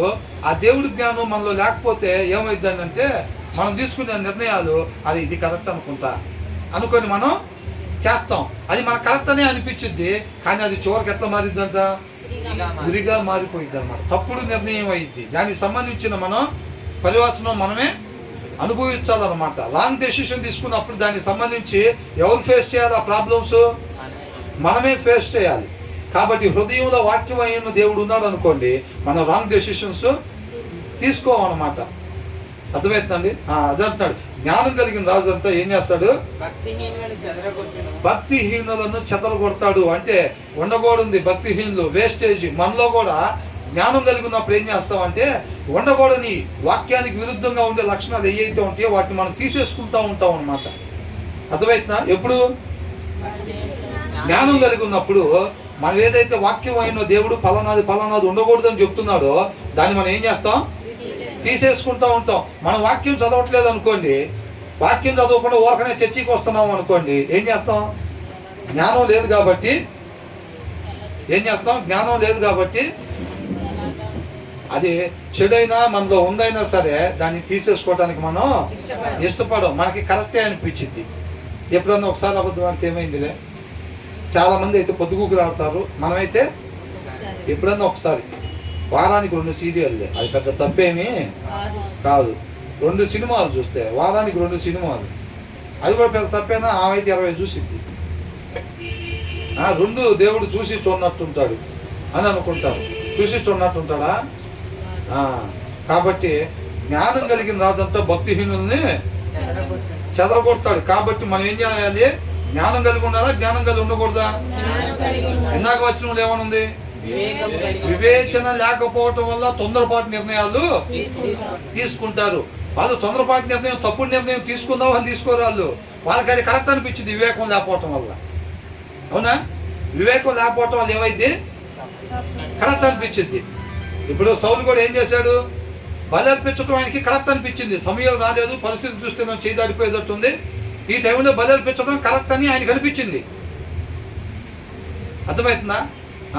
కానీ బలి అర్పించడం తప్పు కాదు, కానీ ఆ టైంలో కాదు. సమయాలు వచ్చిందాక వెయిట్ చేసి సమయాలు బలి అర్పించాలి, అంతే తప్ప ఈయన బలి అర్పించకూడదు. వివేకం లేకపోవటం వల్ల ఏ టైంలో ఏం చేయాలో తెలియలా. కాబట్టి వివేకం లేకపోతే తొందరపాటు నిర్ణయాలు తీసుకుంటారు. ఎవరు ఆ వచనంలో ఉన్న దాని ప్రకారం వాళ్ళైనా సౌలైనా మనం కూడా వివేకం లేకపోతే ఖచ్చితంగా తొందరపాటు నిర్ణయాలే తీసుకుంటాము. కానీ అది మనకి సరైన నిర్ణయం లాగా అనిపించినంత మాత్రాన అది సరైన నిర్ణయం కాదు. మరి వివేకం కలిగి ఉండాలంటే ఏం చేయాలి? వాక్యం చదవాలి. ఆయన నోట నుంచి వచ్చే వాక్యంలో నుంచి జ్ఞాన వివేకాలు పొందుకుంటాము. యేసుక్రీస్తు వారు కూడా ఏమన్నారు? మోకరించి, మన వలే పుట్టి అరణ్యంలోకి వెళ్ళి మోకరించి, ప్రభువా తండ్రి, నీ యొక్క జ్ఞానం, నీ యొక్క వివేకం, నీ యొక్క ఆలోచన, నీ యొక్క బలం, నీ యొక్క తెలివి, నీ యందు భయభక్తులు కలిగి ఉండే తత్వం నాకు దయచేయి ప్రభువా అని చెప్పి వేడుకొని తండ్రి దగ్గర నుంచి పొందుకొని వాటితో ఈ లోకాన్ని జయించాడు అన్నమాట. వాటితో ఈ శరీరాన్ని జయించాడు ఆయన. అవునా? మనం కూడా ఆ ఆయుధాలు లేకపోతే గనక మనం ఈ లోకాన్ని, శరీరాన్ని జయించలేము. కాబట్టి ఇన్ని వచనాల్లో జ్ఞాన వివేకాల గురించి చెప్తా ఉన్నారు. సామెతలు మొత్తం కూడా, సామెతలు చదువులో మంచి జ్ఞానం వచ్చింది. గమనిస్తుంది కదా, ఇక్కడ ఏమంటారు? సామెతలు అక్షరాలు చదువుకుంటా పోతే 150 సార్లు చదివిన ఉపయోగం ఏమీ లేదు. సారాంశం అన్నమాట. అర్థమవుతుందండి? ఇందాక వచనంలో ఏమంటున్నాడు? వివేకం లేకపోవటం వల్ల తొందరపాటు నిర్ణయాలు తీసుకున్నారు. ఆ నిర్ణయం అతనికి ఏం తీసుకొచ్చిందంట? ఉరిగా మారిందన్నమాట. సౌలు కూడా ఆ నిర్ణయం ఉరిగా మారిందా లేదా? మారింది. అది మనం కూడా వెళ్ళిపోయి తొందరపాటు నిర్ణయాలు కాదు, ఆయన ఆత్మ నడిపింపు ప్రకారంగానే మనం ఏదైనా తీర్మానాలు తీసుకోవాలి ఆత్మీయ జీవితంలో కూడా. అర్థమవుతుందండి? అంతేలే కానీ టక్కని ఆయన నడిపింపు లేకుండా నేను పోయి వాక్యం చెప్పేసేస్తా, ఆయన నడిపింపు లేకుండా ఇవాటి నుంచి నేను చేతులు వేసి ప్రార్థన చేసేస్తా, ఆయన నడిపింపు లేకుండా ఇట్లా ఏదో ఒకటి ఆయన పలికిచ్చిన దాకా కాకుండా మనమే ఈ లోపల ప్రవచనాలు చెప్పాలని అనుకుంటే ఏం చెబుతావు? సౌలు పలికినట్టే దురాత్మ చేత ప్రవచనాలు. అంతే. లేదు వాళ్ళు బతుకుతున్నారు, వీళ్ళు బతుకుతున్నారు, మనం కూడా బతకాల్సిందే అని అనుకుంటే ఆయన ఇచ్చిన దాకా వెయిట్ చేయకపోతే ఏమైందంట? నువ్వు నోరు తెలిసావంటే తొందరపడి ఖచ్చితంగా అది ఉరిగా మనకి మారిపోయింది. అంతే. అది మంచిగానే, కానీ బదర్పీఠం తప్పే ఉందండి, పరిచర్య తప్పే ఉంది. రేపు పొద్దునే పోయి ఆ చర్చి స్టార్ట్ చేసి చేద్దాం అనుకుంటున్నాం. అది ఆయన చిత్తం కాకపోతే ఫలించిద్దా? ఫలించింది కాక అది మనకి ఏమైందంట? ఉరిగా మారిపోయింది అన్నమాట. అది చూస్తే మంచి విషయం లాగానే ఉంటుంది. అదే పొద్దునే పోయి అక్కడ స్టార్ట్ చేసి స్వార్థ చేయడం తప్పే ఉంది. అవను కూడా అడిగితే ఏమని? ఆకలేసిందండి, పండు తినటం తప్పేందండి ఆకలేస్తే అని అంటే, పోయి జ్ఞానం లేని అడిగితే తప్పేం లేదా, మైందే తప్పని చెప్తారు. అవునా? అట్లా కాదు, ఆ పర్టికులర్ పదం చూస్తే మనం తప్పేం లేదనిపించింది, కానీ అది తర్వాత మనకి ఉరిగా మారిద్ది. కాబట్టి ఇక్కడ ఏంటంట? ఇందాక వచ్చిన వివేకము, ఈ వచనంలో ఏంటంట? జ్ఞానము. దాన్ని సరి చేసుకోవాలి మనం. ఈ జ్ఞాన వివేకాలు, అమ్మో ఇంత డేంజర్ ఉందా? వివేకం లేకపోతే మనం తీసుకున్న ప్రతి డెసిషన్ అది మనకు ఊరిగా మారిద్దా? అయితే ఖచ్చితంగా నాకు ఆ వివేకం కావాల్సిందే అని అనుకుంటే, నీకు వివేకం కావాలంటే ఎక్కడ ఉంటుంది? అది వాక్యంలో ఉండిద్ది. కాబట్టి వాక్యం నీకు నాకు నిజంగా ఆ వివేకం కావాలి బ్రదర్. అట్లయితే మాకు ఖచ్చితంగా వివేకం లేకపోతే అంత నష్టం జరిగిద్దని తెలుస్తుంది. కాబట్టి మాకు ఆ వివేకం డెఫినెట్గా కావాలి అని అనుకుంటే కనుక అది వాక్యంలో ఉండిద్ది. వాక్యం చదవటం ఇవాళ నుంచే ప్రారంభించాలి. జ్ఞానం కలిగిన రాజు అంట భక్తిహీనులు ఏం చేస్తాడంట? చెదరు కొడతాడంట. జ్ఞానం కలిగిన వ్యక్తి కూడా, జ్ఞానం కలిగిన మనిషి కూడా ఏం చేస్తాడంటే తనలో ఉండకూడని లక్షణాలు ఏవైతే ఉంటాయో వాటిని తీసేసుకుంటాడు అన్నమాట. చక్కగా ఆయన పోలికలోకి, ఆయన స్వరూపంలోకి తయారవుతాడు. రేపు తండ్రితో పాటు వివేకాలు ఉంటారు. ఆ జ్ఞానం మనకు కావాలని అంటే ఆ జ్ఞానం ఎక్కడ దొరికింది? దేవుని వాక్యంలో దొరికింది. వాక్యాన్ని ధ్యానిస్తూ ఉంటే ఆ జ్ఞానం వివేకం పొందుకుంటాం అన్నమాట. ఈ జ్ఞానం కలిగిన రాజులాగా ఉంటాము, ఆ ఉండకూడని ఈ భక్తిహీనతకు సంబంధించి తీసేసుకునే వారంగా ఉంటాం. తర్వాత ఏమనుందంట, వారి మీద చక్రము దొర్లించును. వారి మీద అంట చక్రం దొరికిస్తాడంట. అంటే ఏ చక్రం?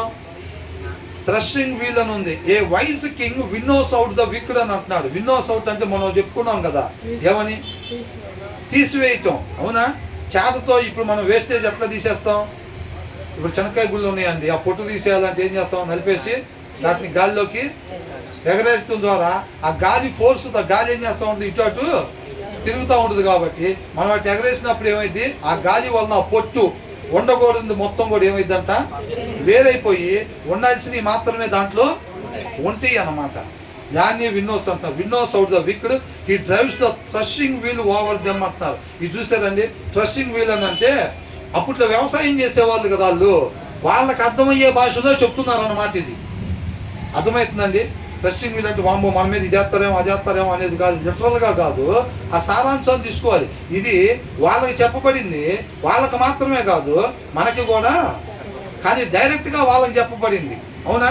డైరెక్ట్గా వాళ్ళతో మాట్లాడారు, కానీ అది మనకు కూడా వర్తించిద్ది. అవునా కదా? వాళ్ళ అవిధేయత చూపించబాకుండా నా దినాలు ఇజ్రాయెల్తో చెప్పాడు, డైరెక్ట్గా వాళ్ళకి చెప్పింది, కానీ అది మనకు కూడా వర్తించింది. మనకు అందించారంటే ఈ వాక్యం మనకు కూడా వర్తించిందా లేదా? మనకు కూడా వర్తించింది. కాబట్టి వాళ్ళకి అర్థమయ్యే భాషలో ఉండాలంటే చక్కగా మధ్యలో ధాన్యాన్ని పెట్టేసి చుట్టూ ఒకటి కర్ర లాంటిది చక్రం ఒకటి పెట్టి ఒక ఆవుని కట్టేసి చుట్టూ తిప్పుతూ ఉంటారు. చూసారా? దాన్ని ఏమంటారు? గానుగా. అంటే చుట్టూ తిప్పుతారు కదా, నూర్చేది ఏదో అంటారు కదా, నూర్పిడి ఏదో అంటారు అనుకుంటున్నారు. నూర్పిడి కళ్ళం అది అనమాట చెప్తున్నారు. దాని మీద ఆ చక్రం తిప్పుతారు. చూసారా? కింద చేసే చక్రం తిప్పుతారు కదా, ఆ భక్తిహీనుల మీద అట్లా చేస్తాను అంటున్నారు. అర్థమవుతుందండి? ఎవరు? జ్ఞానం కలిగిన రాజు. అది భక్తిహీనులకి తగాల్సిందే. అవునా కదా? అట్లా చెప్తున్నారు. జ్ఞానం లేకపోతే ఏం చేస్తాడు? జ్ఞానం లేకపోతే ఇందాక అనుకున్నాం కదా, సొలొమోను దగ్గర నా బిడ్డ అంటే ఓవర్ యాక్టింగ్ ఎవరు చేస్తే అంత భయంకరంగా కింద పడి డొల్లాడుతుంది, ఆల బిడ్డ అయి ఉంటాడులే అని చెప్పి ఆమెకి ఇచ్చేయండి అని అంటాడు. అవునా? నిజమైన తల్లి లోపల కుమిలిపోతుంటే బయటికి కనపడిద్దా? బయటికి కనపడదు. ఏం సరిగ్గా కింద పడి డొల్లాడు ఆడలేదని చెప్పి జ్ఞానం లేకపోతే ఏమైంది? వాళ్ళకి ఇచ్చి పంపించేస్తాడు. అన్యాయపు తీర్పులు జరిగిపోతాయి అన్నమాట. ఆయనకి అది న్యాయం అనిపించింది, ఆమె కరెక్ట్ అనుకుంటా అని అనిపించింది. ఎందుకని? దేవుడి జ్ఞానం లేదు ఈయన దగ్గర. ఆ దేవుడి జ్ఞానం లేకపోతే మనం న్యాయాన్ని అన్యాయం అనుకుంటాం, అన్యాయాన్ని న్యాయం అని అనుకుంటాం అన్నమాట. అనుకొని చేస్తాం. ఇదే న్యాయం అనుకుంటా అని అనుకొని చేస్తాం. అది దేవుడు వాక్యమైన దేవుడు హృదయంలో లేకపోవటం వల్ల ఆయన అందించడు ఆ మాట. మనమే ఏదో ఒక అనేక మాటల నుంచి ఒక మాటని సెలెక్ట్ చేసుకుంటాం. హృదయంలో వాక్యం లేకపోతే కనుక అంత డేంజర్ ఉంది. వివేకం జ్ఞానం కానీ లేకపోయినట్లయితే కనుక. తర్వాత ఏంటంట? నరుని ఆత్మ యెహోవా పెట్టిన దీపం. మనం చూసాం కదా, మనం ఏంటంట? నరుని ఆత్మ ఏంటంట? యెహోవా పెట్టిన దీపము. ఆ దీపం ఆరిపోకుండా చూసుకోవాలి. ఎప్పుడైనా మనం న్యాయాన్ని తప్పినప్పుడు ఆ దీపం ఏమైందంట? ఆరిపోయిద్దని ముందు వచనాల్లో చూసాంగా. ఎప్పుడైతే మనం మనిషి ఉండకూడని రీతిగా ఉంటామో, వాక్యంలో వద్దు అన్న దాని ప్రకారంగా మనం ఉన్నప్పుడు ఏమైనట్టు? ఆత్మ ఆరిపోయిద్ది, ఆత్మ నశించిపోయేదిగా ఉండిద్ది. శరీరానికి ఒక దెబ్బ తగిలితే బాగు చేసుకోవచ్చు మళ్ళీ. అవునా? ఆత్మ నశించిపోతే ఏం చేస్తాం? కాబట్టి మిషనరీలు కావచ్చు, వాక్యానుసారం ఉండేవాళ్ళు, ప్రాణాలు కోల్పోయిన వాళ్ళు మరలా పునరుద్ధానంలో తిరిగి లెగిస్తారు. వాళ్ళ శరీరాలు వాళ్ళకి యాజ్ ఇట్ ఈజ్గా వస్తాయి. తండ్రితో పాటు యుగాలు ఉంటారు. కానీ మనం ఆత్మీయంగా ఉండలేదనుకోని, వాక్యం వద్దన్న పనులు చేస్తే ఏమైంది? రేపు నిత్య నరకాగ్నిలో వెళ్ళిపోతాం అన్నమాట. అది అంటున్నాడు. నరుని ఆత్మ యెహోవా పెట్టిన దీపము, అది అంతరంగములన్నీ శోధించు. ఏం చేసిద్దంటే అది అంతరంగంలో, మన అంతరంగంలో ఉన్నట్టు అన్నిటినీ శోధించిద్ది అనమాట. అది ఏమేమి ఉండకూడదు, ఏమేమి ఉండాలి, మన లోపల కొన్ని దాచుకుంటూ ఉంటాం. అట్లాంటి అన్నిటిని కూడా అదంట శోధించింది. The spirit of man is the lamp of the lord, searching all his inner most parts అని అంటున్నాడు. అర్థమవుతుందండి? కాబట్టి అది మన లోపల ఉన్న ఏదైతే భావోద్రేకాలు ఉంటాయో వాటిని, ఏమేమి ఉండకూడదో వాటిని మనకి చూపించి తీసేసుకునేటట్టుగా సహాయం చేస్తూ ఉండిద్ది అనమాట. తర్వాత ఏమంటున్నాడు? కృపా సత్యములు రాజును కాపాడును. రాజుని ఏం కాపాడుతాయి అంట జనమా? కృపా సత్యములు రాజుని కాపాడుతాయి అన్నమాట. అంతే తప్ప ఇప్పుడు హాయిపట్నంలో కొద్ది మంది ఉన్నారు జనం, చిన్న ఊరు అది, అవునా? యెహోషువ టైంలో ఈయన దగ్గర చాలామంది సైన్యం ఉన్నారు. చాలామంది సైన్యం ఉంటే ఏమైంది, అక్కడ వేగులు వాళ్ళు వెళ్ళి చూసి వచ్చారు. అంతకుముందు ఎలుకొని పట్టుకున్నారు కదా, పెద్ద సిటీ, ఎక్కువ మంది కలిసి సరిపోతుంది. అయితే ఎక్కువ మంది వెళ్ళారు కదా పెద్ద సిటీ అని చెప్పి, తర్వాత వేగులు వారు వెళ్ళొచ్చి తర్వాత ఏం చేశారు, అది చిన్న సిటీ, అది అంతమంది అవసరం లేదు, అది చిన్న సిటీ, అది ఒక 3,000 మంది వెళ్ళారంటేనే చాలా ఎక్కువ, 2,000 మంది అయినా సరిపోతారని చెప్పారు. సరిపోతే వీళ్ళు ఏమన్నారు, సరే రిస్క్ ఎందుకు, 2,000 మంది అయినా సరిపోతారు కదా, 3,000 మంది వెళ్ళండి అని అన్నారు. 3,000 మంది వెళ్ళిపోయి ఏమేం చేసి వచ్చారు, ఓడిపోయి వచ్చారు వాళ్ళు. అర్థమవుతుందా? ఏం చేశారంట, మాకు సాయిపట్నం తెలియదండి, యెహోషువ కూడా ఎవరు మాకు అసలు తెలియదు అన్నట్టు పెట్టారు మిగతా వాళ్ళందరూ మొక్కలు. ఎంతమంది ఒక్కడే చెప్పాడు ఏమని, ఓడిపోయి వచ్చారని. వాక్యం చదువుతుంటే తెలుస్తూ ఉంటుంది మనకి. హాయి ఎవరు, ఒక మనిషి అనుకుంటా, హాయి అంటే ఒక ఆయన, యెహోషువ అంటే ఒక ఊరేమో అనుకుంటారు వాక్యం చదవకపోతే, అవునా కదా? కాబట్టి 2,000 మందితో సరిపోతారని చెప్తే 3,000 మంది వెళ్తే ఏమై వచ్చారంట, ఓడిపోయి వచ్చారు. ఎందుకని,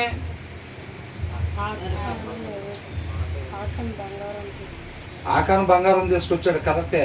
జనాలు ఉన్నారు, అయినా జనాల వల్ల గెలుపు వచ్చిద్దా, ఎక్కడి నుంచి వచ్చిందంటే ఈ వచనంలో ఏమనుంది, సత్యము ఏంటంట, సత్యము, కృపా సత్యం, love and faithfulness keep a king safe అని అంటున్నారు. అంతే తప్ప జనం ఉన్నారు కదా, అక్కడ జనం ఉన్నారు, ఏదేం చేస్తా, ఎవరినైనా కొల్లగొడతాను అంటే కొల్లగొడతారా? వీళ్ళంట మిడతల్లాగా ఉన్నారంట, వాళ్ళతో చూస్తే ఎవరు గెలిచారు, వాళ్ళు పెద్ద పెద్ద ఏనుగుల్లాగానే ఉండుంటారు. అప్పట్లో అనాకీళ్ళు ఉన్నారు కదా, పెద్ద పెద్ద వాళ్ళు ఉన్నారు, వీళ్ళేమో మిడతల్లాగా ఉన్నారంట. వాళ్ళు గెలిచారా, వీళ్ళు గెలిచారా? ఇక్కడ ఎరుకో దగ్గర వీళ్ళే గెలిచారు, యెహోషువ వాళ్ళే గెలిచారు, అవునా? వాళ్ళు పెద్ద పెద్ద ఆకారాలు ఉన్నా, పెద్ద సైన్యం అయినా, పెద్ద స్ట్రాంగ్ కోట అయినా సరే వాళ్ళు ఏమయ్యారు, ఓడిపోయారు వాళ్ళు. కాబట్టి కోటలు కాపాడలేవు, సైన్యం కాపాడదు, అవునా? సైన్యం కాపాడదు ఎవరిని కూడా. యెహోషువ కూడా అయితే 3,000 మంది వెళ్ళండి, హాయిని గెలుచుకొని వచ్చేసేయండి అని చెప్పి పంపించాడు. పంపిస్తే ఏమైంది, శుభ్రంగా ఓడిపోయి వచ్చారు. అర్థమైనా? జనాన్ని బట్టి కాదు రాజుకి శ్రేయస్సు వచ్చేది. ఏంటంట, love and faithfulness keep a king safe అని అంటున్నారు. రాజుకి శ్రేయస్సు ఎక్కడి నుంచి అంట, కృపా సత్యములు. అర్థమవుతుందండి? కృప చూపించేవాడిగా ఉండాలి రాజు ఎప్పుడైనా. దావీదు మాకు కావాలని కోరుకున్నారు. దావీదులో మాకు పాలెక్కడిది అని అంటున్నారు, అవునా? అంటే ఏంటి, దావీదు మాకు కావాలని ఎందుకు అనుకుంటున్నాడు, తన కష్టపడి తీసుకొని వచ్చిన సంపదలో నుంచి కూడా ఎవరెవరైతే రాలేని పరిస్థితుల్లో, వయసు అయిపోయిన వాళ్ళు, వృద్ధులు, ఎవరైతే దీనికి అర్హులు ఉన్నారో, యుద్ధం గెలవగానే ఇమ్మీడియట్గా ఎవరెవరైతే దీనికి అర్హులు ఉన్నారో వాళ్ళందరికీ కానుకలు పంపించండి. ఆ కృప చూపేవాడిగా ఉన్నాడు. ఆయనకి ఎక్కడి నుంచి వచ్చింది ఆ కృప, దేవుని వాక్కు ఆయన హృదయంలో సమృద్ధిగా ఉంది దావీదుకి. అర్థమైందండి? కడుపు నిండా బిర్యానీ కాదు ఉంది, ఏముందంట, దేవుని వాక్కు. ఆయన రాజు అయి ఉన్నా సరే ఆయన ఏది కోరుకుంటే అది పంపిస్తూ ఉంటారు. తిని కమ్మగా పొద్దుకు మంచం మీద ఎక్కి పడుకోవట్లేదు. ఆయన ఏం చేస్తున్నాడు, హృదయంలో సమృద్ధిగా దేవుని వాక్కుని పెట్టుకుంటున్నాడు. ఆ కృప పొంగుతుంది అనమాట దావీదు హృదయంలో నుంచి. ఆ సత్యం దావీదు, ఏది రైటు, ఏది ఇంతమంది జనం ఉన్నారు, పొద్దుకు దేవుడి దగ్గర అడిగేది ఏముంది, అవతల వాళ్ళు మనకన్నా ఎక్కువ మంది జనాభా ఉన్నప్పుడు అడుగుదాం దేవుడిని, వాళ్ళు మనకన్నా తక్కువేగా ఉంది, ఇక్కడ దేవుడిని అడిగే పని లేదు, వెళ్ళి అటాక్ చేద్దామని అనుకున్నాడా? దావీదు దగ్గర 1000 మంది ఉండి అవతల ఇద్దరే ఉన్నా సరే, ప్రభువా వెళ్ళమంటావా వద్దా, నేను వెళ్ళాలా వద్దా ప్రభువా, ఏం చేయమంటావు, నువ్వు వెళ్ళి వాళ్ళకు లొంగిపోని ఒకవేళ దేవుడు అంటే ఏం చేస్తాడు, మొత్తం 1000 మంది కలిసి వెళ్ళి వాళ్ళకి లొంగిపోవాలి పదండి అంటాడు. అంతే. అది గెలుపోవటంలో కాదు సమస్య. అక్కడ మనం తెలుసుకోవాల్సింది అది ఓల్డ్ టెస్టిమెంట్ మనకెందుకు బ్రదర్, అప్పట్లో జరిగిన స్టోరీ కదా, మన న్యూ టెస్టిమెంట్ కదా బాగా తాగాల్సింది తినాల్సింది అని అంటారు. ఓల్డ్ టెస్టిమెంట్ చదువుతుంటే గడ వణుకు పుట్టిద్ది. అర్థమవుతుందా? గడగడ వణుకు పుట్టిద్ది అన్నమాట. అది నువ్వేది చెప్తావో అదే చేయటం నా జీవిత విధానం, నీ ఉద్దేశం కొరకు జీవించాలనేదే నా ఆశ, అంతే. అవునా? ఇవాళ నుంచి నువ్వు వద్దు రాజుగా అంటే తప్పుకుంటా పక్కకి. నేను సౌలు సబ్మిట్ చేసుకున్నాడు అట్లాగా. దేవుడు దావీదుకు తోడుగా ఉన్నాడని సౌలే చెప్తున్నాడు నోడుతో. అయినా సరే ఆ సీటు వదిలి పెడతానికి ఇష్టపడతల్లా. ఆయన ఏంటి, హృదయంలో వాక్యం లేదు, దేవుడి మాటకు స్థానం లేదు. ఆయన తర్వాత వాళ్ళ అబ్బాయి ఉండాలని, వాళ్ళ అబ్బాయితో అందుకే ఏమంటున్నాడు యోనాతాన్తో, నా తర్వాత నువ్వు రాజుకున్నాడు రా, వాడు బతుకున్నాడు అంటే నువ్వు రాజు అవ్వలేవు, వాడు అవుతాడు రాజు, అందుకే నేను వాడిని చంపమంటుంది అంటున్నాడు. నీ పదవికి అడ్డం పడేది దావీదే కాబట్టి దావీదును చంపమంటున్నా, నువ్వు వాడితో స్నేహం చేసి వాడిని తప్పిద్దామని చూస్తున్నావు నువ్వు అని అంటున్నాడు. అంటే ఏంటి, దేవుడు దావీదుకు తోడుకున్నాడు, అయినా సరే నేను ఈ సింహాసనం మీద కూర్చొని ఉండాలి చివరి దాకా, నా తర్వాత నువ్వు కూర్చోవాలి, కానీ దేవుడు మాత్రం దావీదుకు తోడుకున్నాడు అంటున్నాడు. ఎంత మూర్ఖుడు చూడండి. ఇది కరెక్ట్ అనిపిస్తుంది సౌలుకి, ఇదంతా అర్థమవుతుందండి. ఇదే కరెక్ట్ అని అనిపిస్తుంది. ఎందుకని, దేవుడు మాటకు చోటు లేదు ఆయన హృదయంలో. దేవుడు దావీదుకు తోడుకున్నాడని తెలిసిన తర్వాత అసలు ఎవరితో పోరాడుతున్నాడు, దేవునితోనే పోరాడుతున్నాడు. గెలుస్తాడు ఆ సౌలు. చూసారా, ఆ కన్నులకి గుడ్డుతనం కలగజేసిన తర్వాత వాళ్ళు ఎటుపోతున్నారు వాళ్ళకే తెలియదు. అట్లా అయిపోయింది. కానీ అదంతా కరెక్టే అనిపిస్తూ ఉండిద్ది అనమాట. అర్థమవుతుందండి. కాబట్టి ఒక రాజుని కాపాడేది ఈ 3వ వచనంలో ఏంటంట, కృపా సత్యములు మనం కలిగి ఉండాలి. దాన్ని అండర్లైన్ చేసుకోవాలి. అర్థమవుతుందండి. ఈ వచనంలో హైలైట్ ఏంటంట, ముందు వచనంలో ఏంటి, ఫస్ట్ మనం చదువుకున్న దాంట్లో వివేకము లేకపోతే తొందరపాటు నిర్ణయాలు తీసుకుంటారు, జ్ఞానం లేకపోతే మనలో ఉన్న చెడుని తీసేసుకోలేము అన్నమాట. మనం జ్ఞానం కలిగిన రాజు భక్తిహీనులు ఏం చేస్తారంట, చెదరగొడతాడు. అర్థమవుతుందండి. కాబట్టి వివేకము కలిగి ఉండాలి అనేది అండర్లైన్ చేసుకోవాలి, మన హృదయం మీద రాసుకోవాలి. జ్ఞానం కలిగి ఉండాలి అనేది తర్వాత వచనంలో మన హృదయం మీద రాసుకోవాలి. దీంట్లో ఏం రాసుకోవాలి, కృపా సత్యములు కలిగి ఉండాలి ఒక మనిషి. అర్థమవుతుందా, నీకేమేం కావాలో చెప్తా విను, అవి రాసుకో, ఆ ఆయుధాలు ధరించుకో, నువ్వు మరణాన్ని జయించి నిత్య జీవంలోకి ప్రవేశిస్తావు. నేనే మార్గం, నేను అలాగొచ్చా, తండ్రి మాటలో దొరుకుతాయి ఇవన్నీ, వాటిని తీసుకొని నేను జయించి నేను పోగొట్టుకున్న స్థాయికి, మీరు ఏదైతే పోగొట్టుకున్నారో ఆ స్థానానికి నేను వచ్చాను, మీరు కూడా అక్కడికి వస్తారు. కాబట్టి వివేకం తీసుకో. అవునా, 1/4 కిలో కొత్తిమీర తీసుకో, కందిపప్పు కేజీ తీసుకో. ఇట్లా ఉంటుంది. చూసారా, దేవుడు చెప్తున్నాడు ఆయన మనం ప్రేమించి మన నిత్య జీవంలోకి వెళ్ళాలంటే ఏమేం కావాలో చెప్తా రాసుకో అని అంటున్నాడు. వచ్చాం ప్రభా, ఎక్కడ పేపర్ పెన్ను కాదు, జడ్సన్ ఏందంట, పేపర్ పెన్ను కాదంట, హృదయం మీద. ఆ ప్రభా చెప్పు ప్రభా, వివేకం కలిగి లేకపోతే తొందరపాటు నిర్ణయాలు తీసుకుంటారు, అది మీకు ఊరిగా మారుతాయి. వివేకం కావాలి, రాసుకో అని అంటున్నాడు. తర్వాత జ్ఞానం కావాలి, రాసుకో, లేకపోతే పలానా ప్రాబ్లం జరిగింది చెప్తున్నాడు. అవునా, ఇక్కడ ఏంటన్నాడు, కృపా సత్యములు కావాలి, రాసుకో. అది లేకపోతే ఏమైందంట,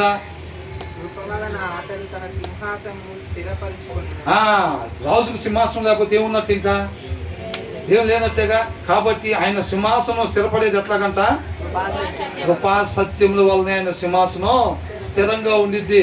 కాబట్టి ఒక రాజుకి శ్రేయస్కరం జనాలు కాదు, అది కాదు, ఇది కాదు, డబ్బు కాదు, ఏం కాదు, పలుకుబడి కాదు, ఏం కావాలంటే కృపా సత్యములు కావాలి. Love and faithfulness keep a king safe.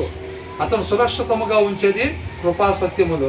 ఆయన సింహాసనానికి ఆధారాలు అయ్యే స్థిరపరుస్తాయి అంటున్నాడు. అయ్యా అంతేనా, రాస్తుంది ఏమనుంది, కృపా సత్యములు రాజును కాపాడును, కృప వలన అతడు తన సింహాసనమును స్థిరపరచు. ఆ సింహాసనం స్థిరంగా ఉండేది. ఒక రాజును తెలియజేయబడాలని అంటే ఆయనకి సింహాసనం ఉండాలి.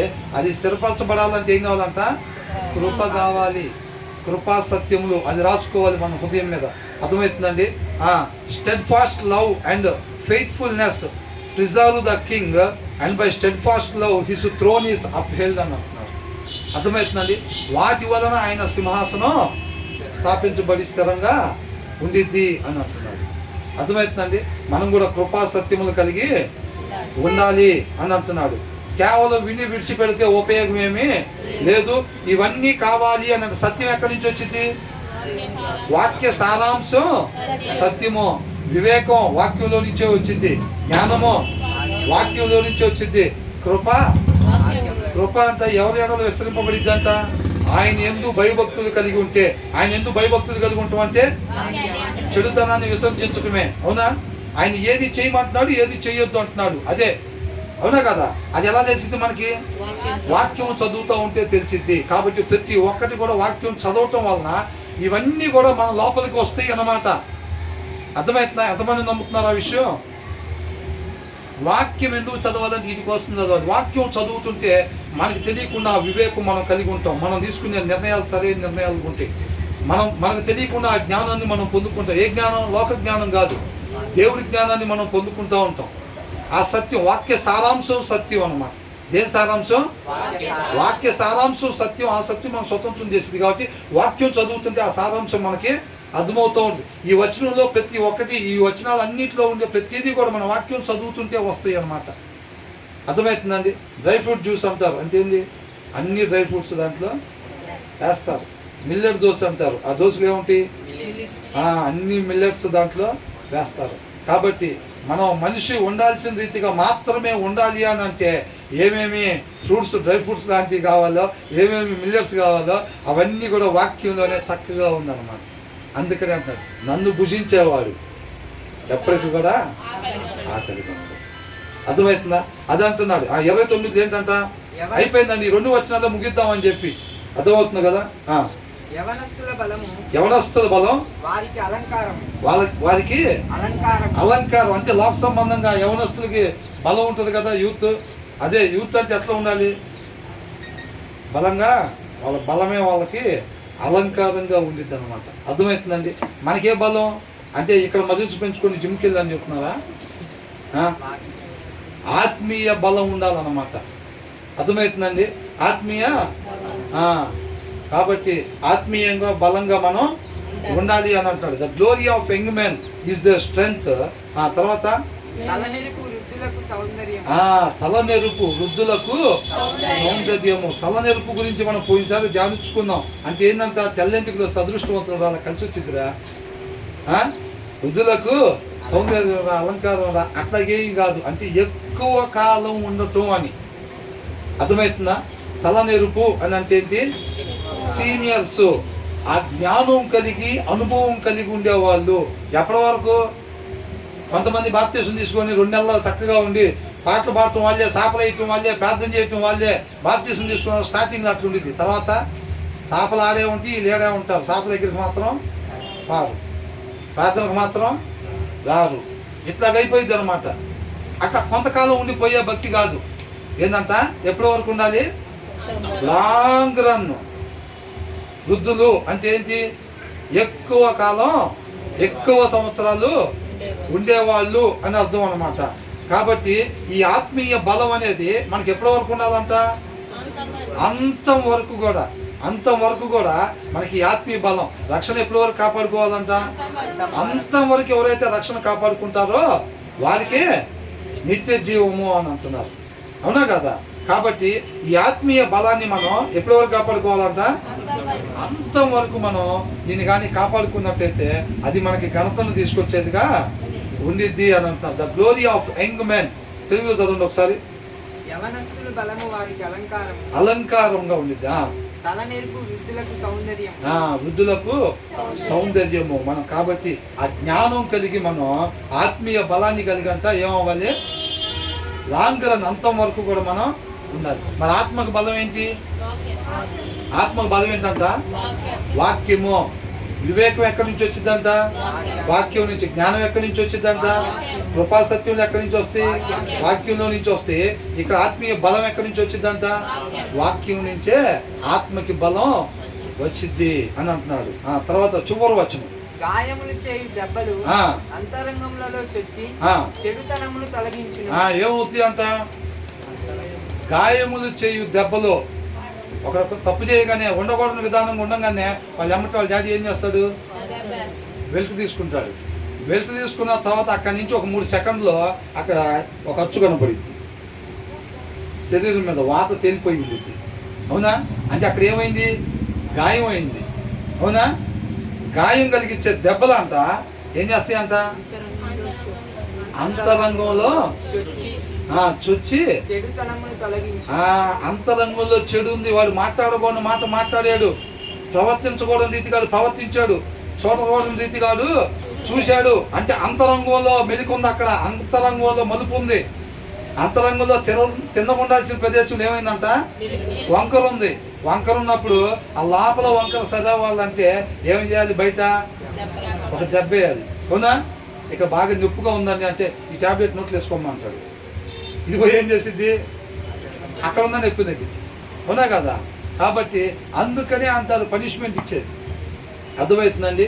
కాబట్టి దేవుడు కూడా ఏం చేస్తాడు, మీకు మీరుగా నా దగ్గరికి వస్తే ఓకే, లేకపోతే ఏం చేస్తా అంటాడు, గుర్రాల్లాగా కంచెర గాడిదల్లాగా తీసుకొస్తాను అంటున్నాడు. కొన్ని పరిస్థితులు ప్రవేశపెడతాడు. ఆ పరిస్థితుల నుంచి వెళ్ళినప్పుడు మనకేమవుతుందంటే లోపల వంకలుగా ఉన్నదంతా సరి అయిపోయింది.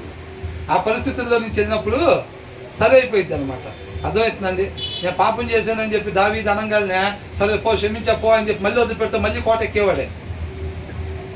ఎప్పుడైతే ఆయన కొండలోని తీసుకునేది వెనకాల బడిసి తీసుకుని ఎమ్మడబడుతుంటే తరుగుతుంటే అడిపోయి మొత్తం నేర్చుకొని ఇంకోసారి ఎప్పుడు అట్లా వాక్యం లేకుండా ఉండకూడదు హృదయంలో అనేది తెలుసుకుంటారన్నమాట. ఆ పనిష్మెంట్ వచ్చినప్పుడు ఆ లోపల సరి చేయబడిద్ది.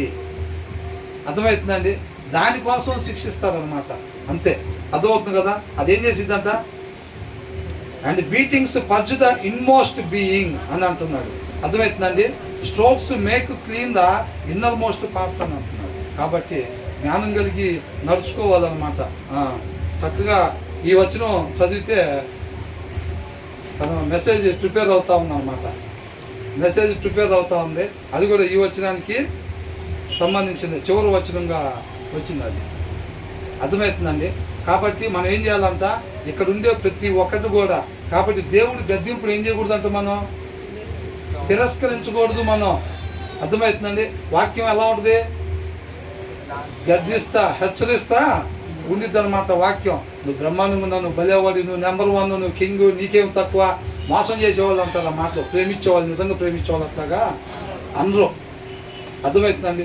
దేవుడు గద్దించేటప్పుడు ఏం చేయాలంటే తిరస్కరించకూడదు, దాన్ని మనం సరి చేసుకోవటానికి ఇష్టపడాలి. వాక్యం అర్థమైనది మచ్చలు చూపించినప్పుడు ఏమైంది, కాకపోతే లోక సంబంధంగా ఉండే హృదయంలో వాక్యం లేని వాళ్ళు ఏం చేస్తారు, నీకు ఇక్కడ బాగుంది, జుట్టు బాగుంది, చెవులు బాగుంది, ముక్కు బాగుంది అని ఆ మాటలు చెప్పండి అని కోరుకుంటూ ఉంటారు. నీకు ఎక్కడ మచ్చ ఉంది, అక్కడ మచ్చ ఉందని అంటే కోరుకోరు, వాళ్ళతో సావాసం చేయరు. విశ్వాసం కూడా ఏ చర్చలు కావాలి, మీరు దీవించబడిన కాక, ఆస్వాదించబడిన కాక, ధన్యులు మీరు, అసలు మీరే బ్రహ్మాండంగా మొత్తం చేస్తారు, మీ వల్లే ఇవాళ ఇట్లా ఉన్నాం మన పరిస్థితి అంతంటే చెప్పాలి, ఇంకా టైం ఉంది, చెప్పండి, పర్వాలేదు, చెప్పండి అని అంటూ ఉంటారు. మీరు అక్కడ సరి చేసుకోవాలి, ఇక్కడ సరి చేసుకోవాలి, మీరు ఇది మార్చుకోవాలి, అది మార్చుకోవాలి అంటున్నారంటే ఇక్కడ వద్దులే, మేము అక్కడికి వెళ్తాం. ఏంటంట, ఇక్కడ వద్దులే, మేము అక్కడికి వెళ్తాం. మేము కోరుకునేది చెప్పట్లా. మీరు జనాలంతా చర్చిలకు వచ్చేవాళ్ళు ఏం కోరుకుంటున్నారంట, మీరు నెంబర్ 1, మీ పిల్లలకు ఉద్యోగాలు, మీ అబ్బాయికి ప్రమోషన్లు, మీ ఆయనకి మంచి ఆరోగ్యం, నీకైతే పట్టు చీరలు, పక్కా గ్యారంటీ ఏసైనా నమ్ముకొని మొత్తం మీకే. ₹1,00,000 చీర కడతారు మీరు. ₹1,000 చీర లేదని బాధపడుతున్నారా? దిగులు పడిపోకుండా ఏసై దగ్గరికి రండి, ₹1,00,000 చీర కొడతారు మీరు. ఇట్లాంటివన్నీ అవునా? వాళ్ళు అవి కోరుకుంటున్నారు. వాళ్ళు అవి కోరుకునేటప్పుడు అయ్యే చెబుతుంది, ఈ ప్లేస్ సరిపోయిద్దా, ఈ ప్లేస్ వాళ్ళు తోసుకొని వచ్చి బయట నిలబడతారు జనం. ఇంకా అది కాదు, మనం ఇది మార్చుకోవాలి, మనం ఇలాగ ఉండాలి, మనం అలా ప్రవర్తించకూడదు, ఇలా చేయకూడదు, దేవుడు చెప్తున్నాడు, సర్వాధికారి చెప్తున్నాడు అని అంటుంటే వీళ్ళు ఏం చెప్తారు, ఆ గద్దింపు భయపడి రేపు నుంచి రావని అంటారు. అక్కడికి వెళ్ళిపోతారు వాళ్ళు. అర్థమవుతుందా? అది. కాబట్టి గద్దింపుడు అంటే ఏం చేయకూడదు, తిరస్కరించకూడదు. అది గొప్ప భాగ్యం అని మనం ప్రేమించేవాడు కాదు. ఫ్రెండ్స్లో అయినా, రిలేటివ్స్లో అయినా, ఎవరైనా సరే సరి చేసే వాళ్ళు ఉండటం దేవుడు మనకిచ్చిన గొప్ప భాగ్యం అనమాట. సరి చేసే వాళ్ళు ఉండటం. అర్థమవుతుందని మనం ఎంతకాడికి ఏం కోరుకుంటాం, పొగిడేవాళ్ళు ఉండాలి. కొంతమంది చుట్టూ నలుగురిని పెట్టుకుంటారు పొద్దుగుగా, అలా టిఫిన్ ఇప్పిస్తారు పొద్దున్నే తీసుకునేది. రాజకీయ నాయకులు లేకపోతే చూడడం లీడర్గా ఉండాలనుకునేవాడు ఏం చేస్తాడు, ఒక నలుగురు పనికి పోవడం తీసుకొచ్చి చుట్టూ పెట్టుకున్నారు, పొద్దున్నే టిఫిన్ ఇప్పించగానే వాళ్ళు ఏమంటారు, ఏడ పట్టినా భజన తెచ్చుకొని ఈ పక్కన అంటే కనపడవు, చేతిలో కనపడవులే కానీ పొద్దుగుగా భజన కొడుతూ ఉంటారు. అన్న నువ్వు నడిచావంటే, అవునా, పాటలు ఉన్నాయి రకరకాల పాటలు, అవునా కదా, అన్నా నీ నడక వేరు అన్న, జనాల్లో నీ నడకే వేరు, జనాల నడకల్లో నీ నడకే వేరు, జనాల నవ్వుల్లో నీ నవ్వే వేరన్నా, అసలు నువ్వు వేసే బట్టలు వేరన్నా, అసలు నువ్వే వేరన్నా, అసలు వారాలుగా అంటూ ఉంటారు. అన్న భోజనం టైం అయిందన్న అంటారు. సరే తినండి, ఇక్కడ తినండి అంటాడు, బిల్లు కడతాడు, మళ్ళీ భజన సాయంత్రం దాకా ఉండిద్ది, అవునా కదా. అట్లా అది కోరుకుంటున్నారు. ఎవరన్నా వచ్చి అబ్బాయి అది కరెక్ట్ కాదు, నువ్వు వాళ్ళు ఏంటి అట్లా అన్నావు అది కరెక్ట్ కాదు అంటే, వాడు ఎందుకు మన బ్యాచ్లో పంపించండి అంటారు. అన్న తప్పన్న, వాడికి అన్యాయం చేయొద్దు అన్న, వాడి న్యాయవంతుడు అన్న అంటే, ఈయన కూడా తెచ్చింది మన బ్యాచ్లోకి, ఈయన పంపించండి అంటారు. 2 సీసాలు తెమ్మంటే 2 కాదు అన్న 4 తెస్తానన్న అన్నవాడిని అట్టంటి వాళ్ళు 4 ఉంటే పట్టుకురంటారు మన టీంలోకి అంటారు. భజన బ్యాచ్ కావాలి, పొగడ్తలు కావాలి మనకి, అవునా? విశ్వాసులు కూడా ఏం చేస్తున్నారంట, అవి కోరుకున్నారు, పొగడండి మమ్మల్ని, ఆశీర్వాదాలు కుమ్మరించండి. మీరు అంతకాడికి పాస్టర్ గారు ఏం చేయాలంట, గంపల్లో ఆశీర్వాదాలు రెడీకి పెట్టుకోవాలి. మీరు బాగా ప్రార్థన చేసి వారం అంతా బాగా మీరు మీ కుటుంబం మొత్తం ఉపవాసాలు ఉండి ప్రార్థన చేసి ఆశీర్వాదాలని గంపలో తెచ్చి అక్కడ పెట్టాలి. స్టేజీ మీద మేము వచ్చేసరికి రావటం, ఒక్కొక్కటి తల మీద పోయటం, పంపించటం, మమ్మల్ని హోలీ రంగులో పోసినట్టుగా మా తల మీద ఆశీర్వాదాలు తల దగ్గర నుంచి అరికాల దాకా పోయటం, పంపించటం. మేము పోయి 4 తెస్తాం. అప్పుడు చూడు ఎట్ట పని, చూడు ఆశీర్వాదాలు ఎట్ట పని, మా చర్చిలు ఎట్ట పోతారు అని మేము పోయి ఒక 4 తెస్తాం. మీరేం చెప్పవసరంలా, ఇంకొకరికి సత్యాన్ని తెలియపరచున్నామా అంటే మేము దేం. ఆశీర్వాదాలు కుమ్మరిచ్చారంటే మాత్రం మేము పోయి తెస్తాం అని అనుకుంటారు. అయితే జనాలు కోరుకుంటున్నారు కాబట్టి కొంతమంది దారి తప్పిపోయిన వాళ్ళు ఏం చేస్తున్నారు, వాటి గురించి మీరేమేమి కోరుకుంటున్నారో నాకు తెలుసు కాబట్టి వాటి గురించి శుభ్రంగా బ్రహ్మాండమైన డైలాగులు ప్రిపేర్ అయ్యి వచ్చి ఆ డైలాగులు వాళ్ళకి చెప్తే వీళ్ళు కోరుకున్నవి చెప్పగానే పాస్టర్ గారికి ఎట్లా ఉంటుంది, కమ్మగా దొరద పుట్టిన దగ్గర దొరికినట్టుగా కమ్మగా ఉండిద్ది వాళ్ళకి. బాబా ఎప్పుడెప్పుడు ఆదివారం అయితే ఎప్పుడు వెళ్ళి అక్కడ కూర్చుంటే భలే పొగుడుతారు అసలు, అవునా? నువ్వు భలే పాడతావు అక్క అని ఎవరన్నంటే లోపలికి రాగానే ఎత్తికి ఆమె పక్కన కూర్చుంటాం. పోయి అన్న నువ్వు భలే ప్రార్థన చేస్తావా అన్న అనగానే వెళ్ళి కావాలని వాళ్ళ పక్కన కూర్చుంటాం. ఎందుకంటే ఎప్పుడెప్పుడు అంటారా పొగిడితే భలే ఉంటుంది లేదు, అవునా కదా? అట్లా కోరుకుంటున్నారని చెప్పి అయ్యా కోరుకోవాల్సింది గద్దింపుని కోరుకోవాలమ్మా. హృదయంలో వాక్యం ఉండే వాళ్ళు అవి కోరుకుంటారు. నేను ఎక్కడెక్కడ సరి చేసుకోవాలో ప్రభా దాన్ని ఎతికి నువ్వు సరి చేయని ఆయన అని దావీదు అడుగుతున్నాడు. మన ఆసక్తి దేని మీద ఉందో మనం జాగ్రత్తగా చూసుకోవాలన్నమాట. ఇంతటితో ఈ అధ్యాయం దేవుడి కృపను బట్టి ముగించుకోగలిగాను. దేవుడికి మహిమ కలిగింది.